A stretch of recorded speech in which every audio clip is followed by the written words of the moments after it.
Okay, everyone, welcome. We are live streaming on YouTube as well as ready to go on Zoom. I've got it actually, my clock just turned to 7 o'clock.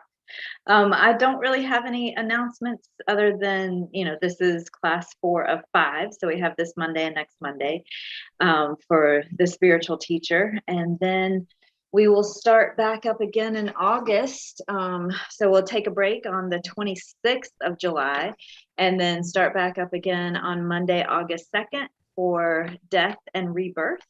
And those are all 5 Mondays in August, so the 2nd through the 30th. So I'll go ahead and turn it over to Robbie at this point. Okay, thank you, Linda. Just like to remind people that the teachings with Don Hendrick continue on Thursday evenings. So you might want to check in on those and see what you think. And then when does Venerable Rabina start, Linda? Yeah, so Venerable Rabina starts the Wednesdays of August. So she's with us August 4th, 11th, 18th, and 25th. Okay, and that'll be on Zoom also. Mm-hmm. And as some people know, we have opened the center up on Sunday mornings. We now to watch Geshe Gelik's teachings on screen. He's staying at home, but we are having people come into the center, and we had a nice group this past Sunday morning, and we'll be there again this coming Sunday. So you're certainly invited to join us there if you're so inclined. But the teachings will still be available on Zoom on Sunday mornings if you prefer to stay at home. So as Linda said, this is our fourth of 5 classes, continuing with the relationship with the spiritual teacher. We'll go from 7 to 8 o'clock tonight. So let's start with our prayers. If you can bring those up, Linda, I will read those. And if you can read along at home, but put yourself on mute. Yeah. So I'll read Refuge and Bodhicitta 3 times, 4 immeasurables, and then the short mandala offering, all in English.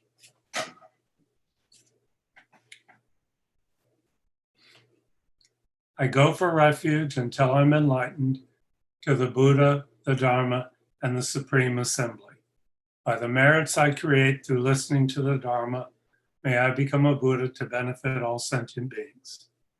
I go for refuge until I'm enlightened to the Buddha, the Dharma, and the Supreme Assembly. By the merits I create through listening to the Dharma, may I become a Buddha to benefit all sentient beings. I go for refuge until I'm enlightened to the Buddha, the Dharma, and the Supreme Assembly. By the merits I create through listening to the Dharma, may I become a Buddha to benefit all sentient beings. May all sentient beings have happiness and the causes of happiness. May all sentient beings be free from suffering and the causes of suffering. May all sentient beings be inseparable from the happiness that is free from suffering. May all sentient beings abide in equanimity, free from attachment for friends or hatred for enemies. This ground, anointed with perfume, strewn with flowers, adorned with Mount Meru, 4 continents, the sun, and the moon. I imagine this as a Buddha field and offer it. May all living beings enjoy this pure land. Idam Guru Ratna Mandala Kamnirya Tayami. So now we'll begin with our meditation. I think we're becoming familiar with this, so begin by establishing your posture. Sit a little bit straighter on your chair, or if you're on a cushion, on your cushion, then you usually sit. Not rigid, but it's said to be somewhat of a regal posture that we assume when we're meditating. Our back is a little bit straighter than we normally sit. We're not leaning back in the chair, but sitting a little bit away from the back. Our head is just a couple degrees in front of the vertical. Our eyes are either lightly closed or just slightly open, enough to let in a little bit of light, but not really visualize things. Our jaw is lightly closed, not clenched. Our tongue is on the ridge of the gum above our upper teeth, touching the gum up there. Our shoulders are down, a little bit back, so our chest opens up. Our upper arms are away from our torso, and our right hand is on left, with thumbs touching, representing the union of wisdom and compassion that is enlightenment. If we're sitting in a chair, our feet are flat on the floor. It's fine to put a cushion under your feet if you need one. If we're sitting on a cushion, we're to the front third of the cushion to open our hips up a little bit, and our legs are crossed in a position that we find comfortable. So take a moment, scan your posture starting from the top of your head, working down. Identify any sources of tension or discomfort and address those now so that they don't become a distraction during the meditation. The idea is that once we establish the posture, it maintains itself, so it's not a source of distraction. It's something that we don't have to continually pay attention to once we get it so that it's comfortable and appropriate for us. It's going to be a little bit different for everybody. We're not trying to meet some platonic ideal of what a meditator looks like.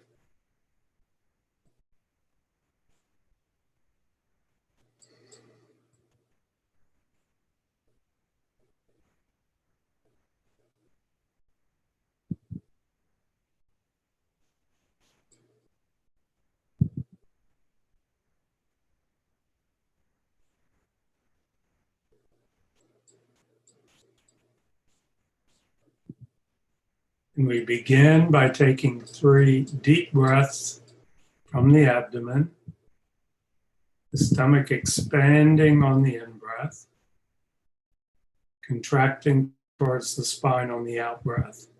So do that just 3 times.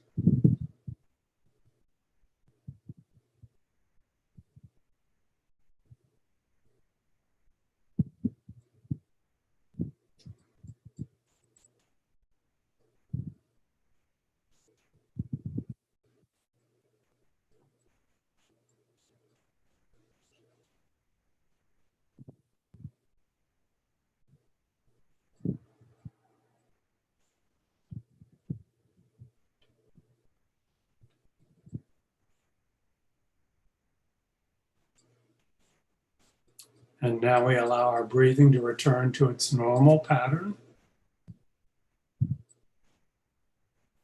And following on the prayers, we take a moment to set our motivation for the meditation to follow. And as much as possible, we generate the bodhicitta motivation,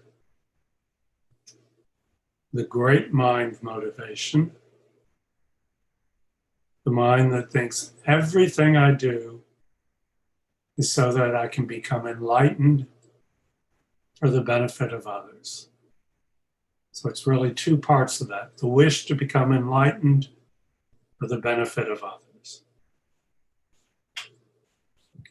That's the bodhicitta motivation. And that may not seem natural to us, may seem a little awkward, but even just to think along that line gives great power to the meditation that's to follow.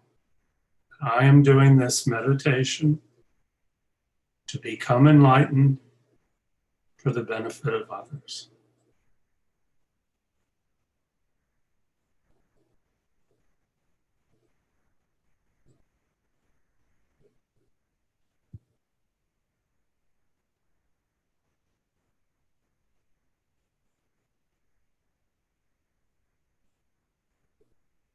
And having set our motivation, we now begin the meditation, the simple concentration meditation, which we've become familiar with.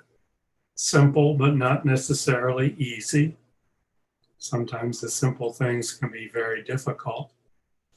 We place our mind, our awareness, on the physical sensation of breath moving out, in and out through the openings of our nose, the nostrils.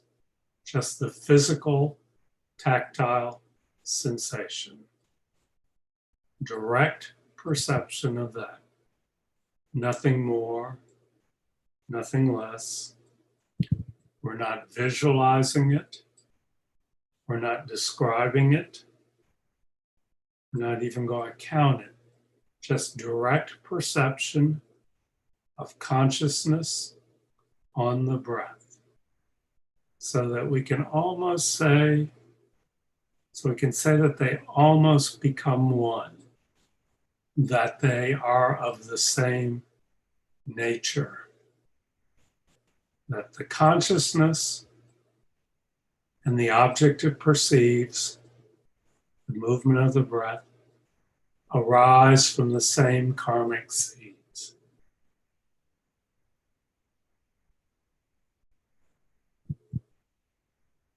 And whenever our mind wanders off, as it inevitably will, we just gently come back to the breath.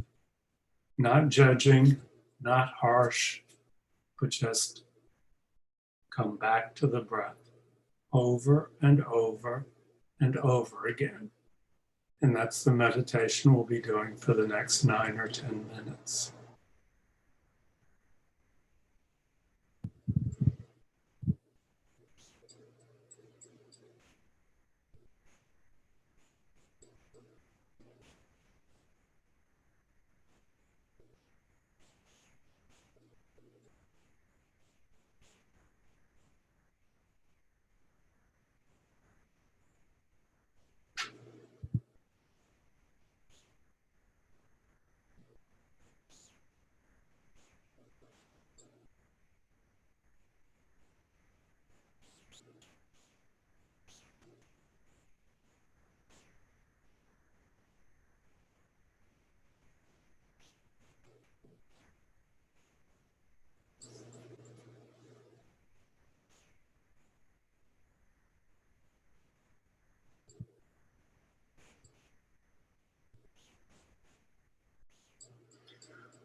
And we can end our meditation with a dedication.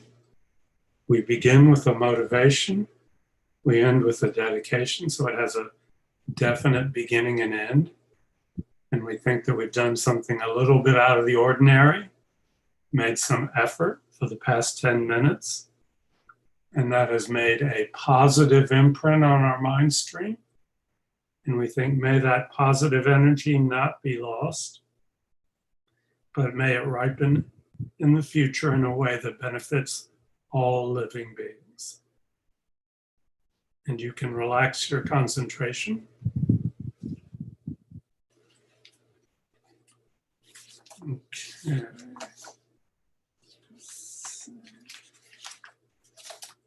Let me get myself organized here.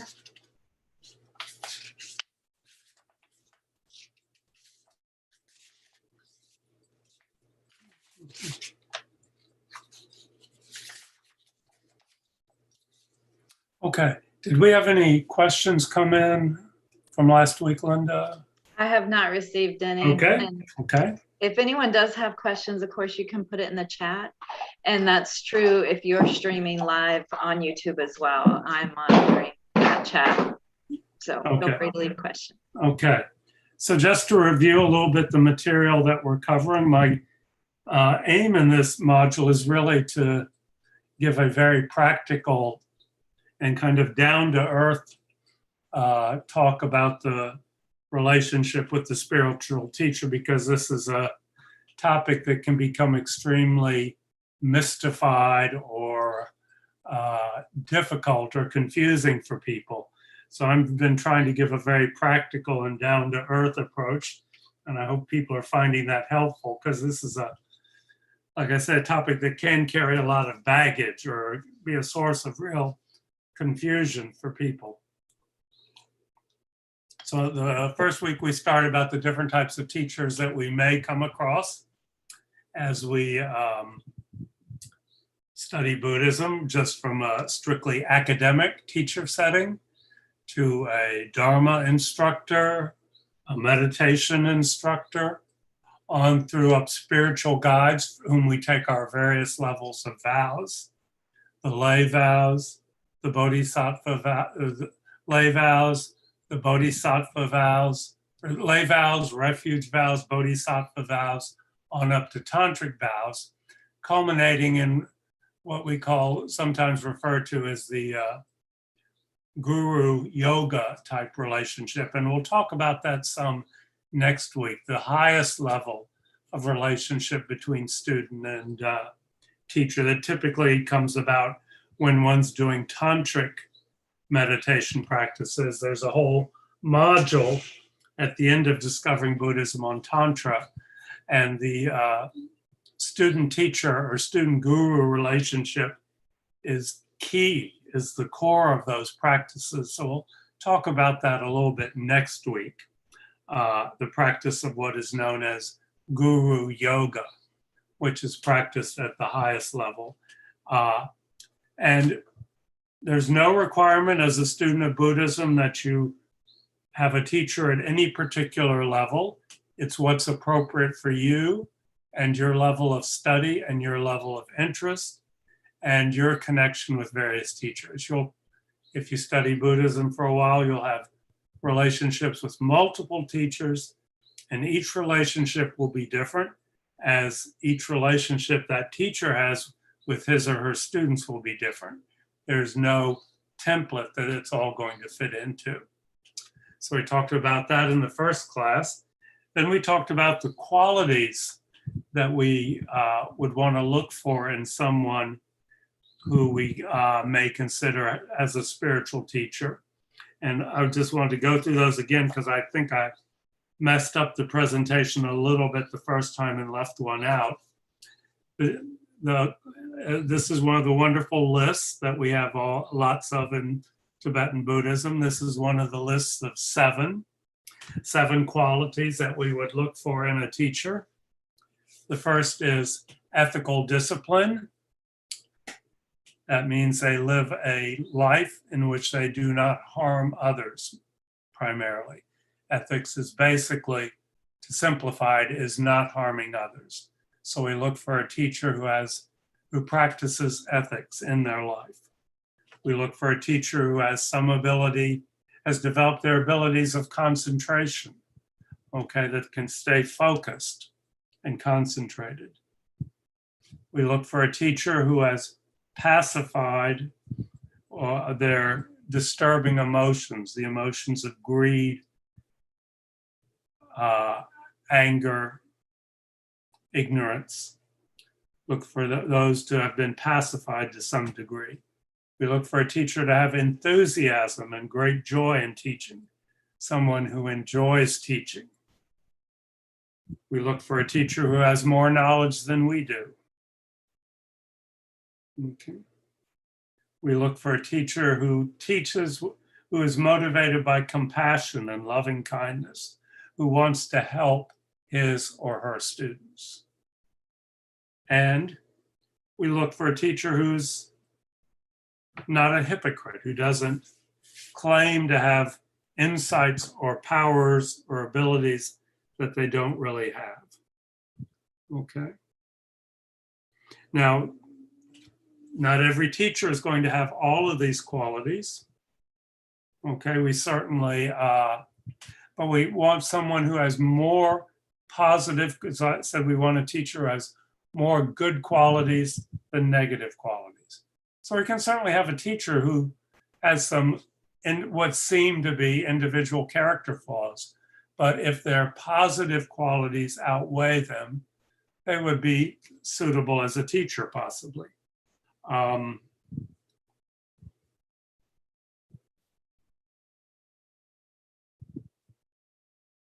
So it said the most important of these are the ethical discipline and the wish to help others and having more knowledge than we do. Of those 7, those 3 are the ones are the most important to have, even if they're weak in the others. And then I also mentioned that another standard is we can look at the teacher's students, not expecting them to be perfect, understanding that they're human beings just like we are, but do they seem to be benefiting in positive ways from their association with this teacher? Are they moving in a positive direction in their study of Buddhism? So those are the qualities we look for in a teacher. And then there are qualities that we as students would hope to bring to the relationship with a teacher. And there are, again, 7 of these in this list. And again, we all are not going to bring all these qualities to our relationship, but at least we'll have some, and we can work on developing those that we don't have. The first is open-mindedness, which doesn't mean that we're just completely passive and accept anything we hear, but we are not clinging to our preconceptions and our opinions. We're open to hearing other ways of seeing things. So an open-minded attitude. Common sense, our natural ability to distinguish between what is right and wrong, what doesn't sit correctly with our inner core, that little voice, that inner voice that may tell us this is off, this doesn't sound right to me. That's a quality that we should acknowledge. We should come in with some, on our own side, some sense of ethics. What is right, what is wrong, what hurts people, what doesn't hurt people, what helps people. Third, we should, if we're coming to Buddhist teachings, we should have an interest in the Dharma, the teachings of the Buddha. And fourthly, we should have some respect for the Dharma and for the teachings. It doesn't mean we have to worship them or see them as gods, but we should have some basic respect from anyone who we're going to get teachings from. We should have an attentive mind, an ability to pay attention. May not be perfect. Hold on just a second. I've got someone here in the house doing some work. I need to speak to them. So don't forget that if you have any questions, you can put that in the chat, whether you're here on Zoom or with us on YouTube. And if there's any like logistical questions, I can maybe answer those right now. Does anyone have a problem getting access to the information or anything like that? So Linda, this is Janet. I have a question. Sure. So for each of the modules, I've been registering separately. Uh-huh. And I thought perhaps if I went back to the very first one, I could use that link, but it didn't work tonight.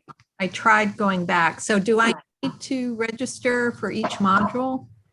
To my knowledge, you shouldn't have to, but if it doesn't work, then yes.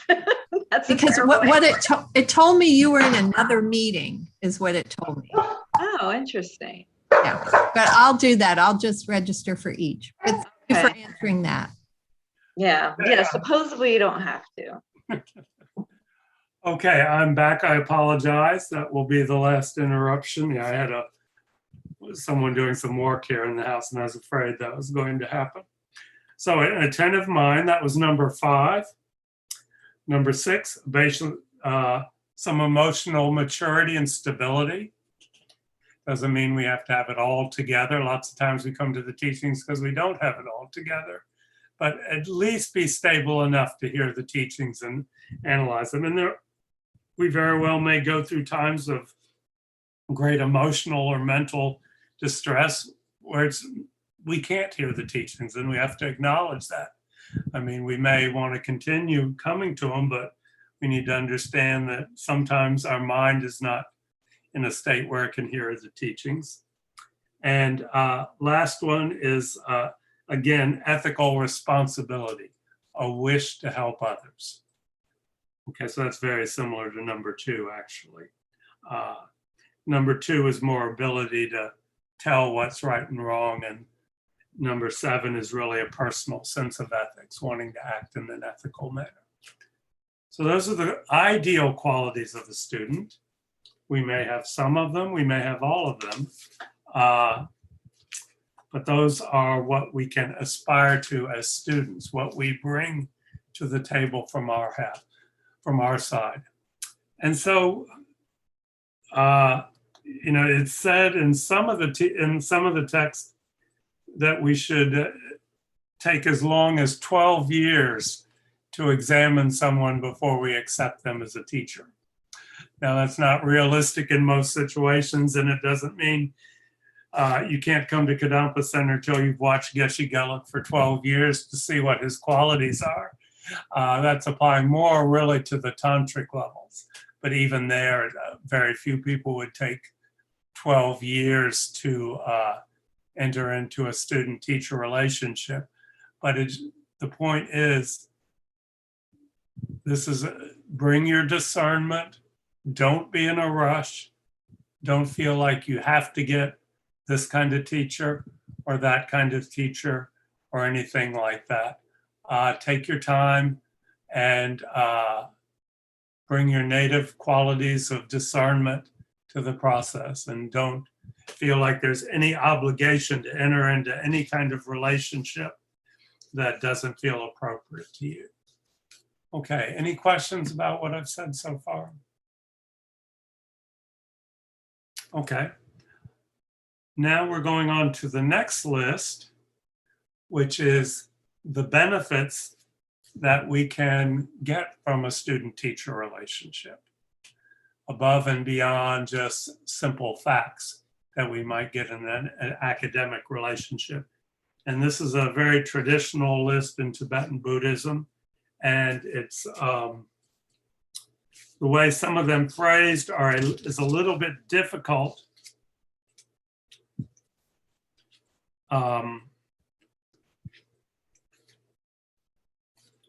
to apply to our life, but I did want to go through this list. And this is a list of 1, 2, 3, 4, 5, 6, 7, 8. 8. So this is a list of 8. We've had 2 lists of 7. This is a list of 8. Okay. The first is phrased as, we will build up positive force.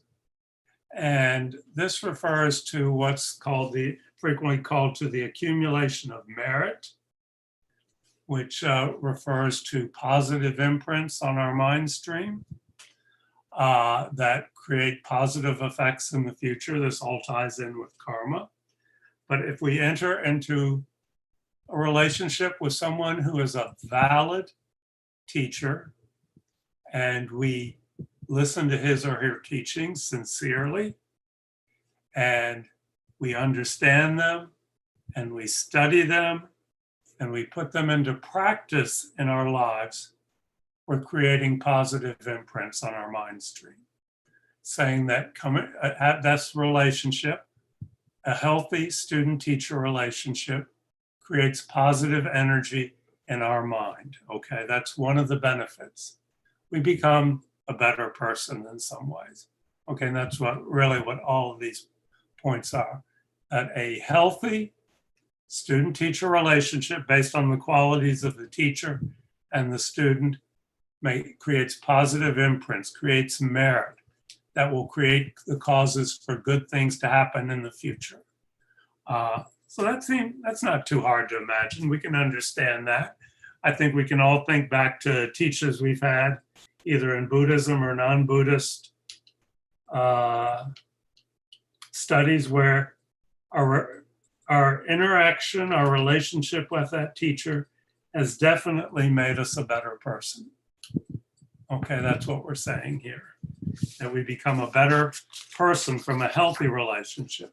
Now, if it's an unhealthy relationship, if it's not based on a desire, wish to learn, if the teacher is not an appropriate teacher, this benefit will certainly not accrue.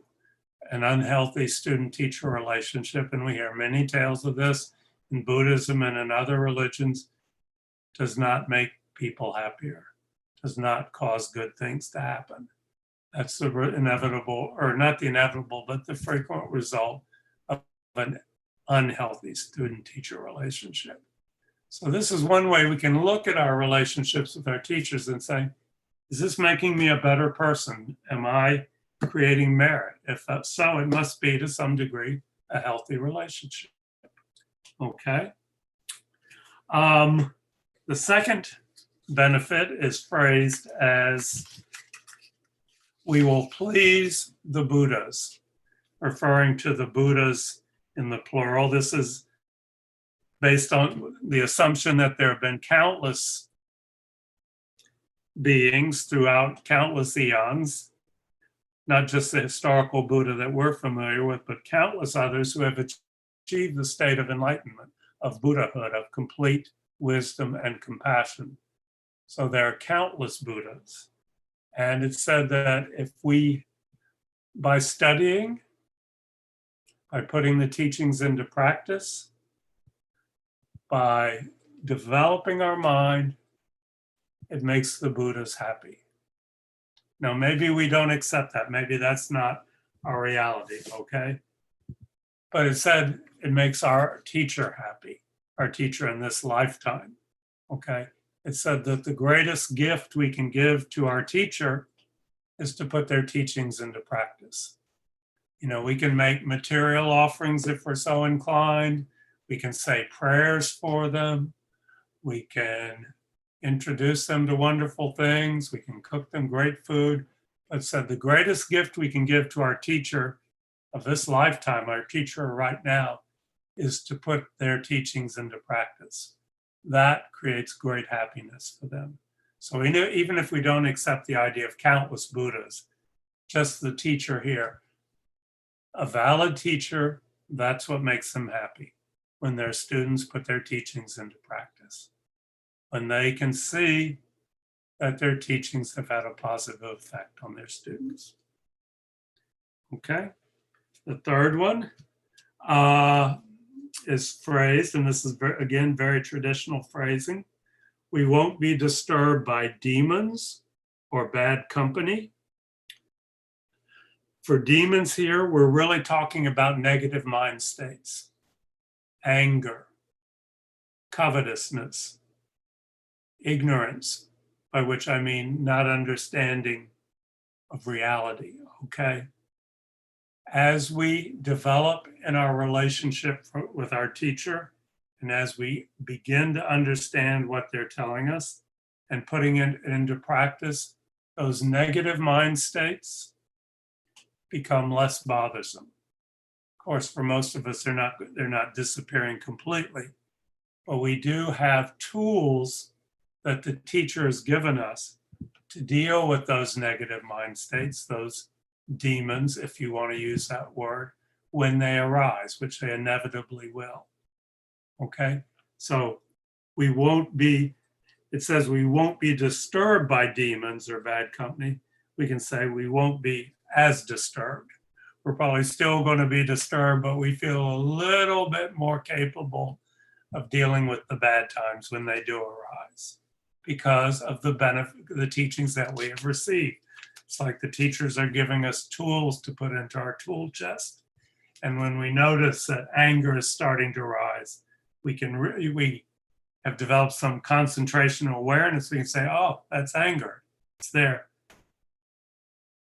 Lama Zopa Rinpoche has given me this tool to work with when anger arises. I want to get to some state where anger never arises, but I'm not there yet. So at least I have these tools to deal with these negative mind states when they arise. We call them negative because they cause us to suffer. They disturb our mind. They upset our mind. That's why we refer to them as negative mind states. Okay.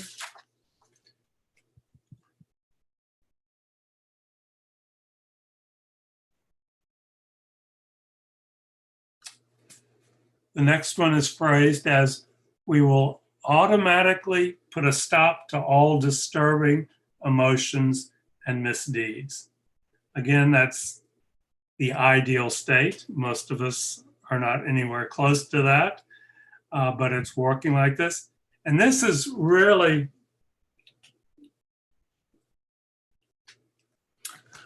being aware. It's connected to the previous one. It's being aware of what's going on in our mind so that when we notice a negative mind arise, say anger arises, we say, but I have such respect. I've learned so much from my teacher that I don't want to follow this emotion. I've understood his teachings, her teachings to such a degree that I recognize this and I'm going to deal with it. I'm not going to let it fester. I'm not going to encourage it, but out of respect for my teacher and for what she has taught me, I'm going to deal with it and address it now so that it just doesn't continue. And this really comes out of having great respect, as we mentioned, in the qualities for the teacher and what he or she is offering us. And this is sometimes this is, even in some of the teachings, this is referred to as, it's translated, and this is an awkward translation, as shame. Okay, a sense of shame, but not in the negative sense that we think of shame in the West, but shame in that this is not what my teacher has taught me, and I don't want to go that way. So we stop these disturbing emotions, or we address them quicker than we normally would. We develop that mental training so that we're addressing these negative mind states as they arise. Okay. Robbie, can you repeat the way it was worded originally? We will automatically put a stop to all disturbing emotions and misdeeds. So negative mind states, negative actions. And this is really done out of respect for our teacher. You know, I know better than that because my teacher has taught me a better way. Okay, that's the ideal. Takes a while to get there. The next one is much more straightforward. our insights and realizations on the spiritual path will increase. Okay. That means we're just hearing the teachings and we're understanding them, we're meditating on them, we're contemplating them, we're reading about them, and they become part of our way of seeing the world. Okay? We're making progress on our path. Our insights and realizations will increase. Okay? Next one is an interesting one. We will not be deprived of spiritual guides in our future rebirths.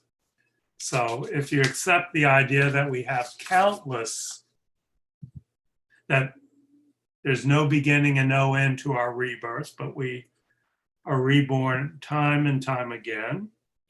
And when and where and how we're reborn is based on karma we create in this lifetime and previous lifetimes.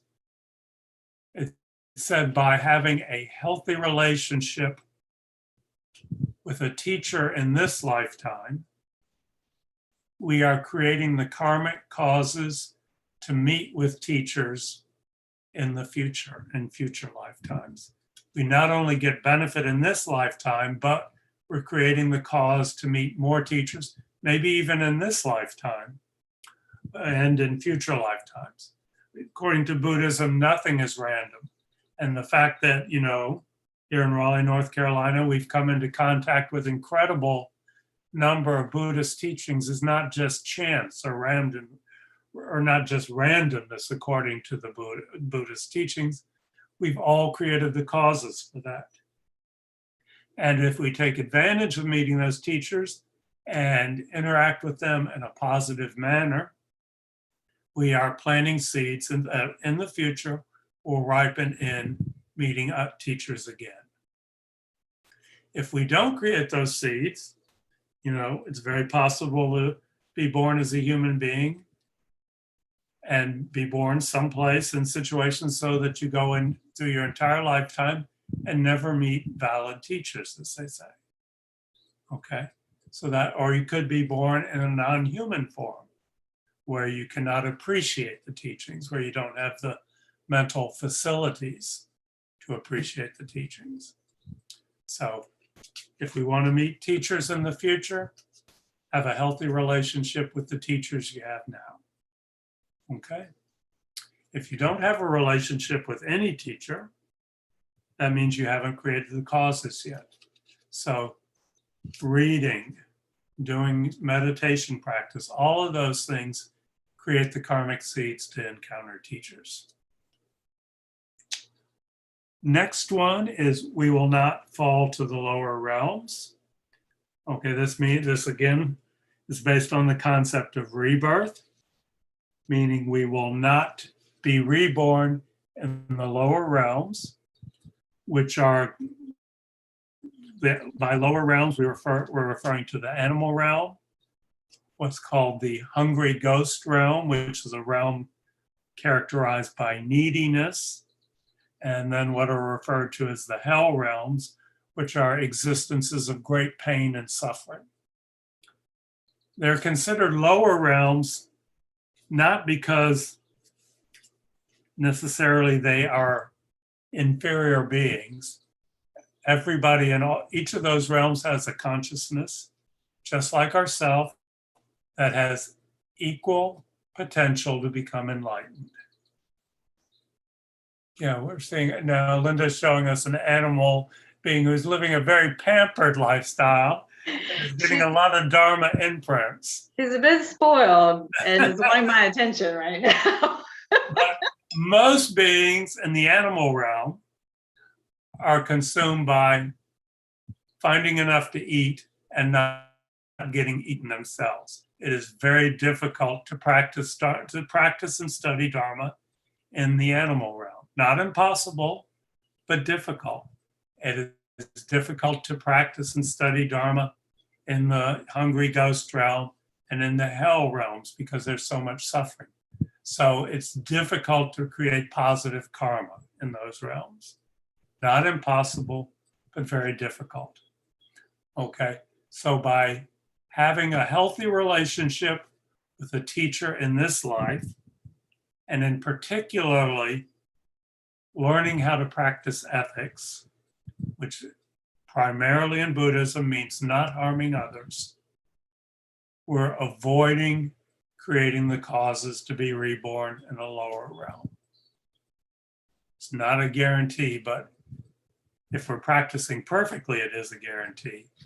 But the goal is to avoid creating those causes, which is primarily hurting others. That's the main cause for rebirth in a lower realm. Okay. And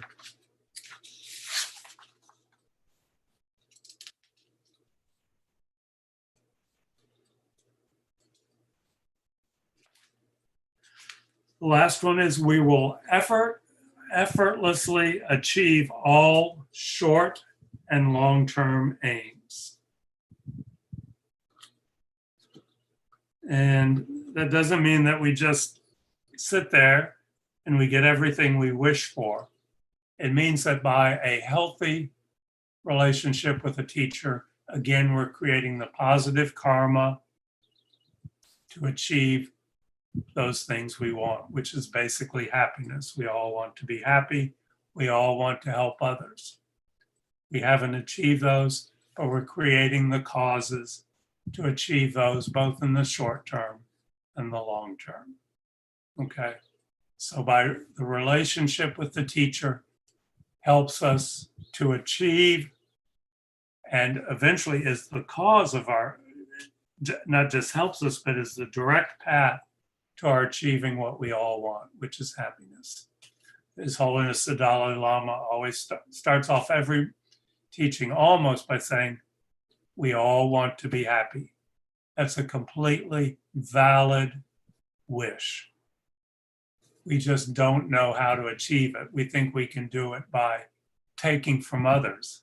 And that's not the way to do it. We achieve it by helping others. And we become happy. And so the relationship with a teacher and a healthy relationship with a teacher helps us achieve that aim of permanent ultimate happiness. And eventually enlightenment. Okay, the state of a Buddha, the state of completely compassionate and completely wise, which is a possibility for all of us. Okay, so those are some of the benefits phrased in very traditional Buddhist terminology, but I hope I've given you a sense of what they mean to us in our daily lives, how we can get some of these benefits from a healthy student-teacher relationship. If it's an unhealthy relationship, either because of qualities we're bringing to the table or because of qualities that the teacher is bringing to the table, we won't get those benefits. This is all based on a healthy student-teacher relationship. So it again goes back to be careful about choosing your teachers, particularly as you become more, as you progress along your path. Let's see how we're doing for time. Let me just mention briefly the disadvantages of turning our backs on our teachers, of rejecting our teachers.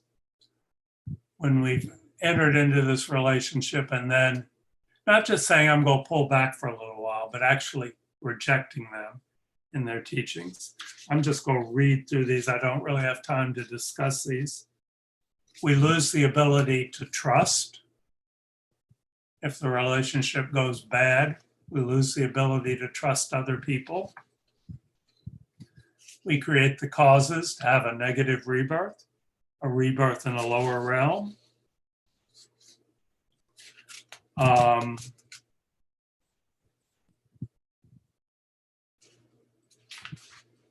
We become disillusioned and disheartened in our spiritual practice.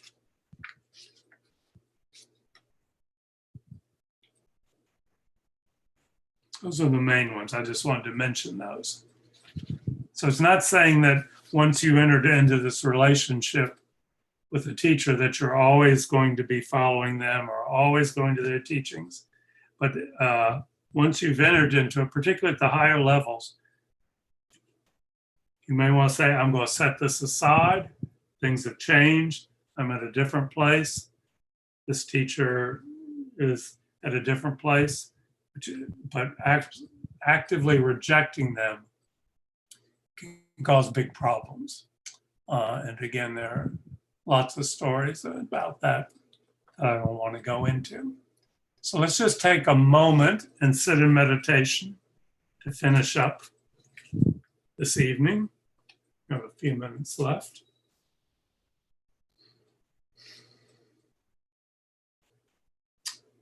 Check your posture.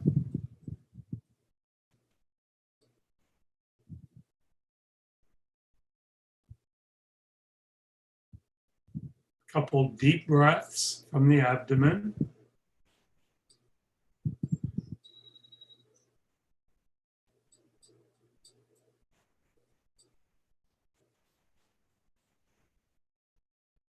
Set your motivation.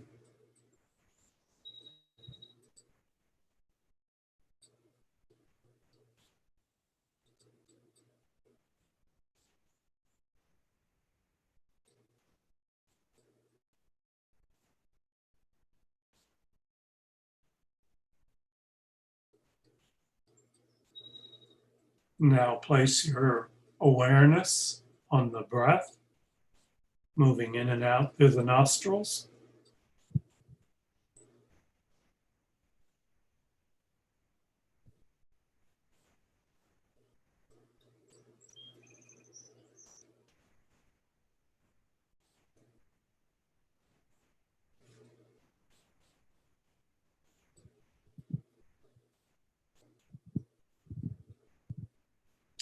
And now bring to mind an important teacher that you've had in your lifetime.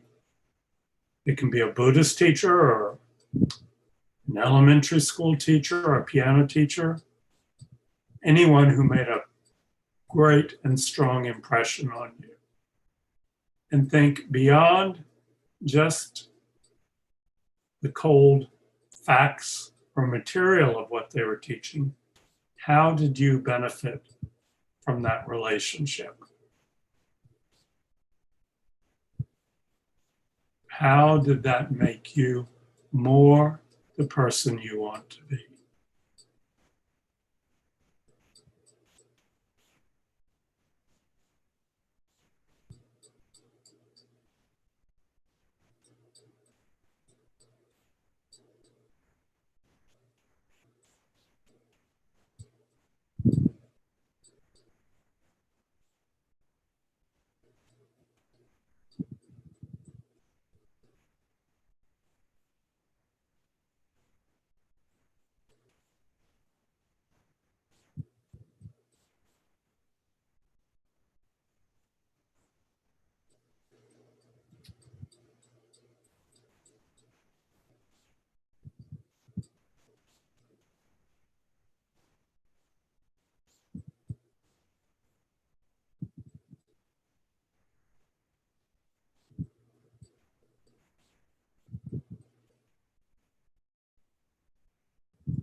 And when we think about a wonderful teacher that we've had, I think a sense of gratitude arises very spontaneously. And that's a very positive mental factor, gratitude. That's a positive imprint. Just to feel gratitude puts a very strong positive imprint.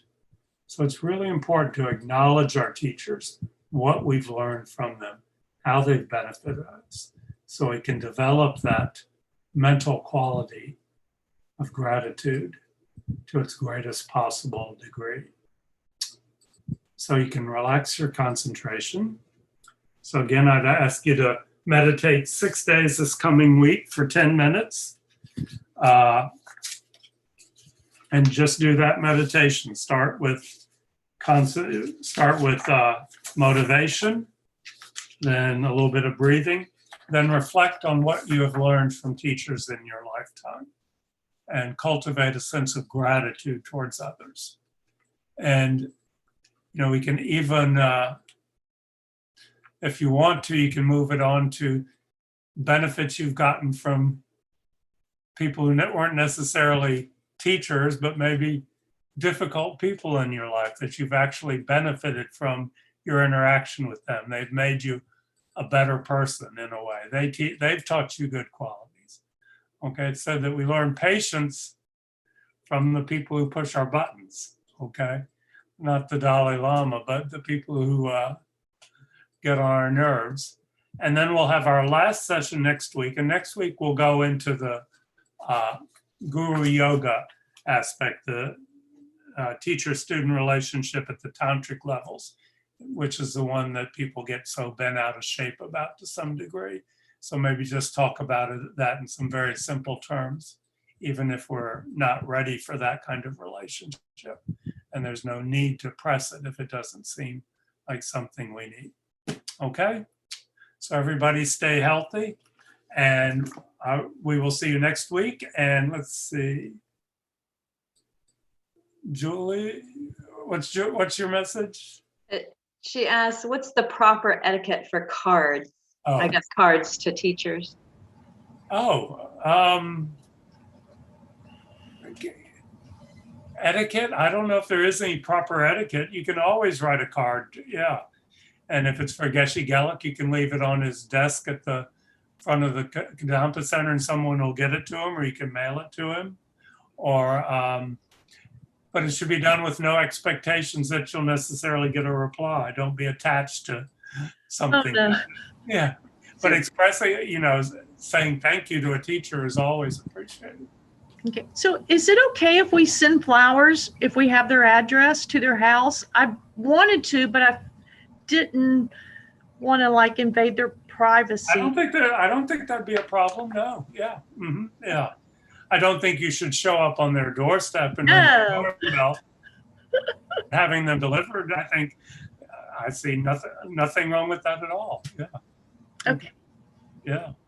Okay. So Thank stay you, Robbie. healthy, everyone, and we will see you next week. Thank you, Luca.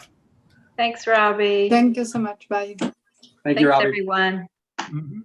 Thanks, everyone. See you next week. Thank you all.